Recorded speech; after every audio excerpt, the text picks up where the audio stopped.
In this video, I'm going to take a look at the effect that a medical drug has on my heart rate and my cycling performance.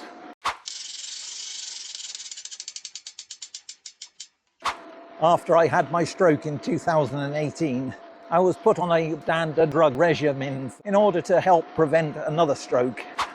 The drugs I was prescribed was, first of all, a statin in order to control the cholesterol level in my bloodstream, an anticoagulant to thin my blood and to make it less sticky. Now, neither of those two drugs should have an effect on my heart rate and hence my cycling performance. However, the third drug that I was assigned was to control my blood pressure. Potentially that could affect my heart rate and hence my cycling performance. Now, there are a number of different types of blood pressure medication, one of which is called a beta blocker, and this video is really about taking a beta blocker. However, I didn't go straight to a beta blocker. After my stroke, in discussion with my doctor, I expressed my concerns about the effect that a beta blocker would have on my cycling. And to that end, instead of prescribing a beta blocker, he prescribed something called an ACE inhibitor, which works a different way to a beta blocker. The ACE inhibitor should have very little effect on my heart rate and therefore my cycling performance. With the help of cycling, I recovered quite well from my stroke. However, about 2 years later, I had a bout of what's known as atrial fibrillation, or a-fib. It's basically where your heart races along.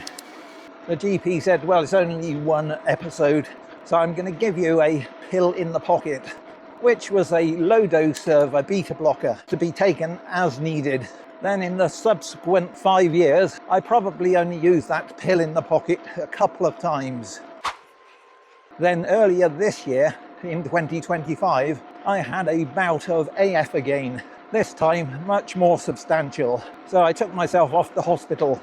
My heart rhythm did revert back to its normal sinus rhythm on its own, but the doctors decided I needed to be a bit more proactive. So they prescribed me a beta blocker to be taken daily. That beta blocker was quite low dose, and it was there just to help control the AF, not my blood pressure. And I've noticed that it has had an effect on my heart rate, and that's what I'm going to investigate today in this video. Now, I'm unable to do a controlled before and after study, so I'll do the next best thing. And the next best thing is to work out what my maximum heart rate should be. And then I'll tell you what I actually used to achieve before I started taking the beta blockers. There are various formula for working out maximum heart rate, the simplest of which is the Fox formula, which is 220 beats per minute minus your age. For me, that equates to 154 beats per minute. Now, that's actually lower than I experienced before I started taking the beta blockers. So I moved on to a more sophisticated formula, which is on screen now. If I calculate my maximum heart rate using this, it comes to 169 beats per minute. That 169 beats per minute is much closer to what I was experiencing before I started taking the beta blockers, which was around about 170 beats per minute. So next, I'm just about to cycle up a fairly substantial hill. It's long enough that I can push myself and get my heart rate up. So I'm going to put in quite a bit of effort going up there to see what my heart rate tops out at. I will try to narrate how I feel. Unfortunately, I'll probably be breathing quite heavily, but I'll do my best. However, before going up that larger hill, I'm going to go up a smaller hill, which I'm on now. And my heart rate now is just about 100 beats per minute. Despite having the e-bike and the amount of effort I'm putting in, that's actually quite low. I would expect it to be nearer 120 beats per minute should I have not taken the beta blockers. So even at moderate cycling speeds, the beta blockers seem to have affected my heart rate. Hopefully, if I've got the tech right, I can now overlay my ride data, including my heart rate, on the screen. I am riding my e-bike, but I'm keeping the motor level on eco That will give me a bit of assistance, but overall I'll be doing most of the work.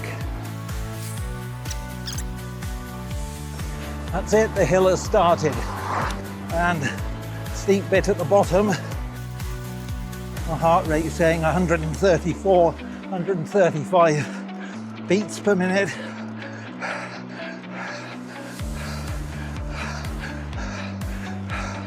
My breathing is starting to get quite laboured.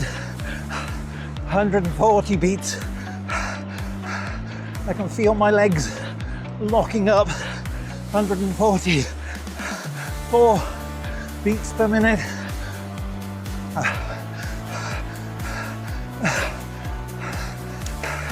My legs, they don't feel as though they're getting enough blood. 147.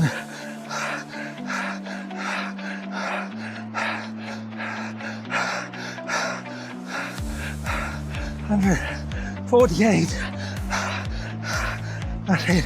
149. My legs are giving out. 100, 150.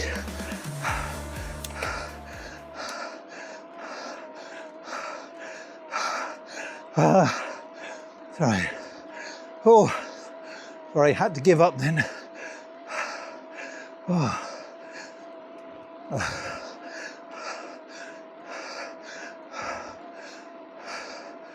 So I just about got to 150 beats per minute.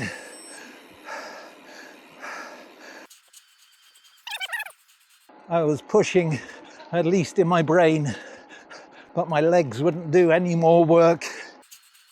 My heart rate did go up to 150 beats per minute, which is higher than I was expecting.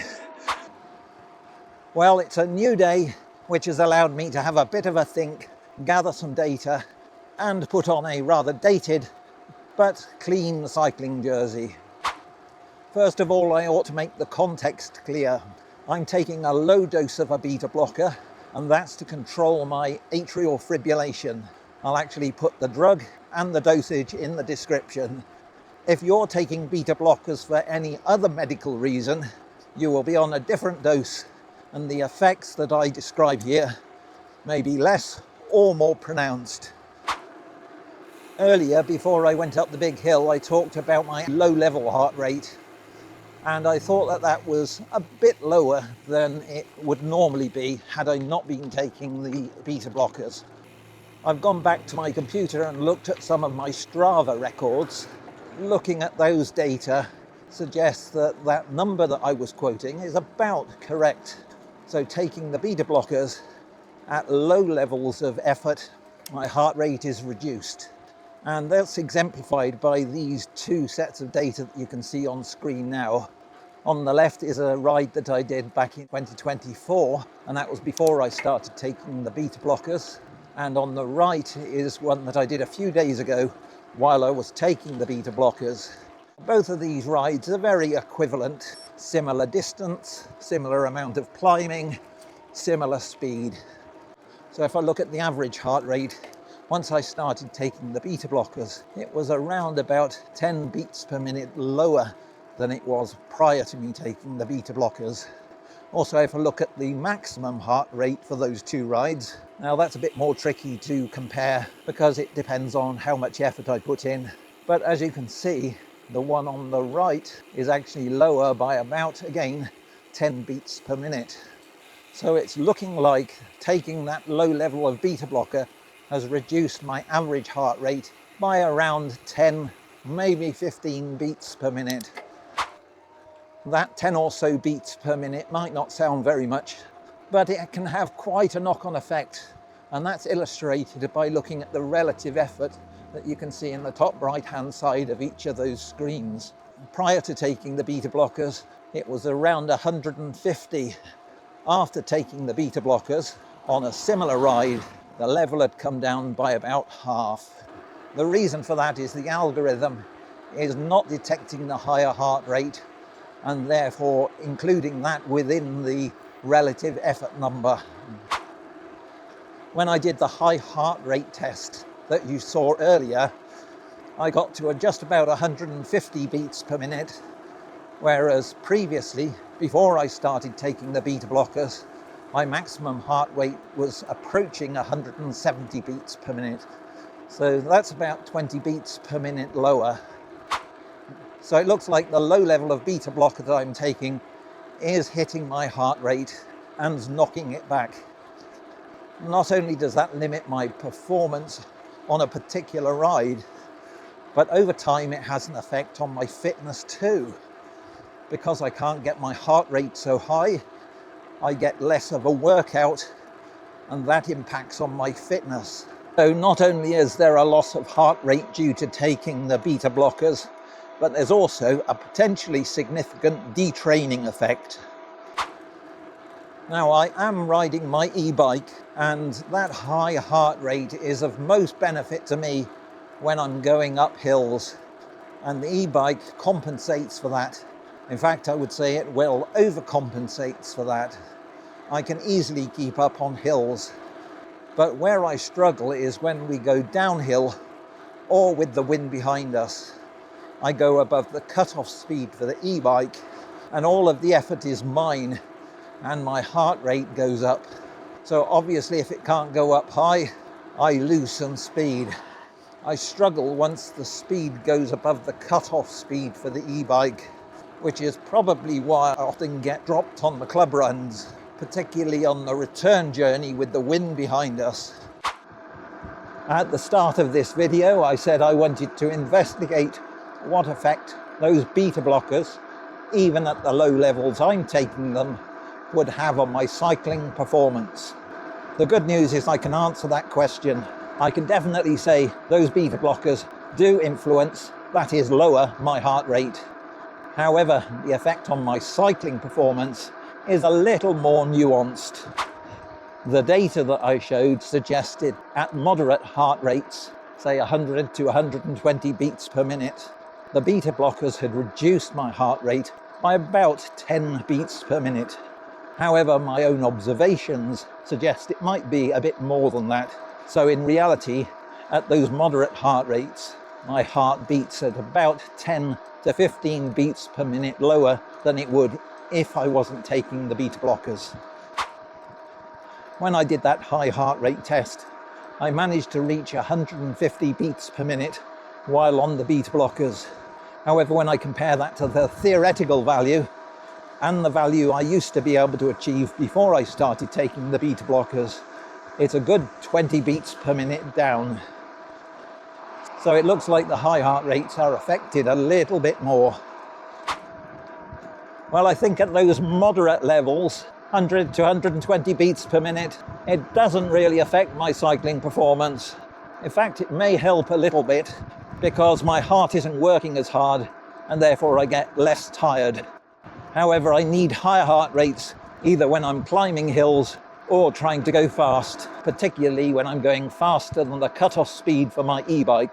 Talking about e-bikes, when I'm going up hills, the e-bike really gives me extra impetus and compensates for the lack of heart rate. In fact, I would say it well overcompensates, so I don't have any trouble going up hills these days when using my e-bike. Where I do have issues is when I try to go faster than the cut-off speed for the e-bike, particularly when I'm going down shallow downhills or with the wind behind me. The motor on the e-bike cuts out and I have to do all of the work. So if I want to go fast, I need to get my heart rate up in order to do enough work to get that speed. Unfortunately, my heart rate won't go up, so I do lose out on that top speed. That probably explains why I get dropped from the club run sometimes, particularly when we're on the homeward section with the wind behind us. I just can't generate the speed to keep up with the group. Just as importantly, what did it feel like? Prior to taking the beta blockers, my heart rate would have gone up and my legs would have really ached and they would have been borderline painful. However, on the ride today and other max effort rides I've done while taking the beta blockers, my legs feel more numb. They can't quite get to that stage of aching. The reason for that is I think my heart can't pump enough blood into the legs in order to make them feel like that. So I end up with a sort of numbness. It's an uncomfortable numbness, and it doesn't really border on aching. So those beta blockers are limiting my maximum cycling performance. Because I have this e-bike, it can compensate for that loss of performance going up hills. In fact, it more than compensates. So climbing hills, despite taking these beta blockers, generally is not an issue for me. Where I do have more of a problem are on the faster sections where I'm exceeding the cut-off speed for the e-bike motor and all of the effort is mine. Then I just can't get my heart rate high enough in order to sustain a good speed. If you have any experience of taking beta blockers and the effect they have on your cycling performance, let me know about it in the comment section. I'm particularly interested if you're taking higher doses of beta blocker than I am. If you found this video useful, please give it a thumbs up. And if you enjoy stuff about cycling in mostly 5 minutes or less, I know this one was longer than 5 minutes, consider subscribing.